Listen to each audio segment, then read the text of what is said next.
اللہ کے بابرکت نام سے شروع کرتا ہوں جو بڑا مہربان نہایت رحم والا ہے،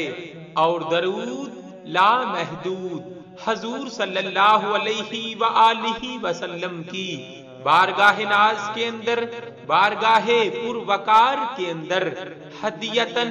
عقیدتن، محبتن، نذرانتن، تحفتن، مودتن،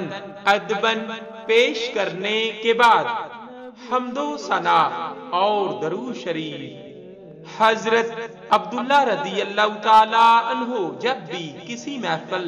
یا دسترخوان پر تشریف لاتے تو پہلے اللہ تعالی کی حمد و ثنا بجا لاتے، پھر رسول کریم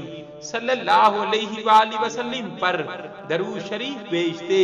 اسی طرح بازار میں کسی غیر معروف جگہ پر بیٹھتے تو اللہ تعالیٰ کی حمد بجا لاتے اور پھر نبی کریم صلی اللہ علیہ وآلہ وسلم پر درود شریف بھیجتے تھے، صلی اللہ علیہ وآلہ وسلم۔ صلی اللہ